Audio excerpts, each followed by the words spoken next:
السلام علیکم ورحمۃ اللہ. کیسے ہیں علم دوست احباب؟ I am Asad Naqvi and you are watching the hidden truth with Asad Naqvi, جہاں ہم تاریخ کی ان گہری تہوں کو کھولتے ہیں جنہیں زمانہ ہمیشہ چھپا کر رکھتا ہے. جب دنیا چند سیکنڈز کی ویڈیو میں مصروف ہے تو میں طویل و تحقیقی ویڈیوز اس لیے بناتا ہوں کہ آپ تک تاریخ کا وہ اصل سچا اور مستند علم پہنچ سکے جو وقت نے ہمیشہ چھپائے رکھا. کبھی کبھی تاریخ چیخ چیخ کر کہتی ہے ہمیں الگ الگ نہ پڑھو، ہم سب ایک ہی سچ کی مختلف آوازیں ہیں. دنیا کی الہامی کتب میں نور، حجاب، پاکیزگی، برکت اور الہی نسل کا ذکر ایک خاص عورت کی طرف اشارہ کرتا ہے. اسلامی روایات میں اس مقام کی سب سے بلند ترین شخصیت حضرت فاطمہ زہرا سلام اللہ علیہا ہے، جو رسول اکرم صلی اللہ علیہ وآلہ وسلم کی نورانی دختر، اہل بیت کا مرکز اور آل محمد کی تمام نسل کا سرچشمہ ہے. اہل تفسیر کے مطابق بائبل اور یہودی کتابوں میں کئی پیش گوئیاں اور علامات ایسی بیان ہوئی ہیں جو صفات فاطمی سے پوری مطابقت رکھتی ہیں. اولڈ ٹیسٹیمنٹ جینیسس چیپٹر 3 ورس 15 میں بیان ہوا I will put enmity between you and the woman, and between your seed and her seed. He will crush your head, and you will strike his heel. یہاں the woman ایسی عورت ہے جس کی اولاد شیطان کے نظام کو توڑے گی، جس کی نسل سے حق و باطل کا فیصلہ ہوگا. امام حسین، مولا علی، امام مہدی علیہ السلام، یعنی اولاد فاطمہ پر مکمل منطبق ہوتی ہے. اس ورس کو کئی مسلم و عیسائی مفسرین میسیانک پروفیسی کہتے ہیں، اور بعض اسکالرز کے مطابق the woman, the lady of light کے روحانی تصور کی طرف اشارہ ہے. Bible new testament book of revelation chapter 12 ورس 1 میں بیان ہوا A woman clothed with the sun, with the moon under her feet, and a crown of 12 stars on her head. سورج میں لپٹی ہوئی عورت، نورانی وجود، سر پر 12 ستارے، 12 ائمہ طاہرین علیہم السلام، پاکیزہ خاتون حضرت فاطمہ زہرا سلام اللہ علیہا.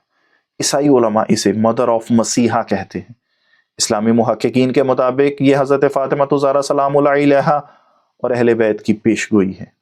حضرت سلیمان علیہ السلام کی کتاب The Songs of Solomon chapter 2 ورس 1 میں بیان ہوا I am the rose of Sharon and the lily of the valleys. یہ علامتی زبان ہے.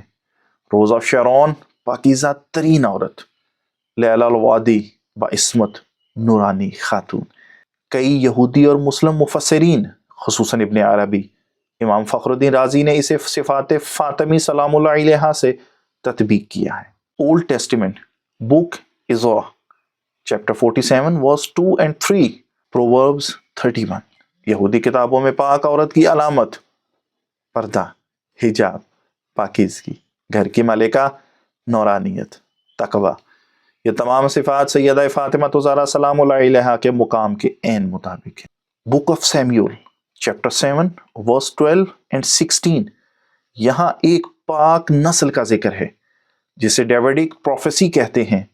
From your offspring will come a kingdom that will last forever.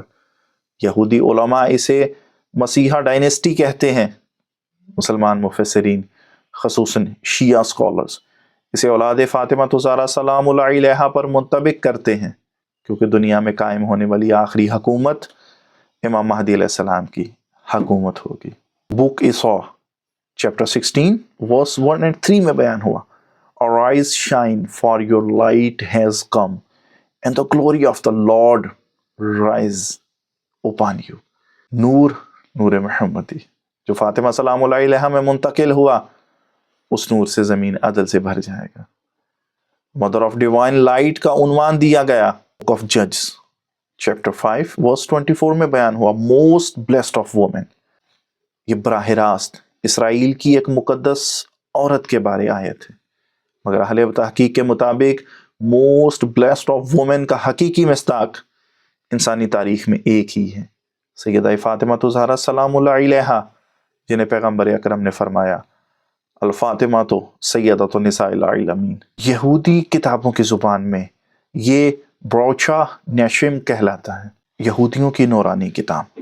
ظہر میں شیخینہ کا ذکر ملتا ہے، نورانی عورت کا تصور جو ظلم کے ختم ہونے کا سبب ہوگی، جس کی نسل ہدایت لائے گی، جو خدا کی قربت کا دروازہ ہے، جو نور علی نور سے وابستہ ہے. کئی اسکالرز نے اسے شیخینہ کو صفات فاطمی سلام اللہ علیہا کے ساتھ جوڑا ہے، اگرچہ بائبل میں حضرت فاطمہ الزہرا سلام اللہ علیہا کا نام نہیں ملتا، مگر عظیم نورانی عورت، پاک ترین خاتون، باعصمت ہستی، دنیا کی سب عورتوں کی سردار، ایسی مقدس عورت جس کے اولاد ظلم کو ختم کرے، آسمانی نور سے روشن خاتون، 12 ستاروں والی خاتون. یہ تمام صفات سیدہ فاطمہ الزہرا سلام اللہ علیہا کے مقام سے مکمل مشابہت رکھتی ہیں. عیسائی و یہودی اور اسلامی مفسرین اس بات پر متفق ہیں کہ بائبل میں ذکر کردہ the great woman, the lady clothed in sun, blessing among women, divine mother, the light born woman کا حقیقی مصداق حضرت فاطمہ الزہرا سلام اللہ علیہا ہے.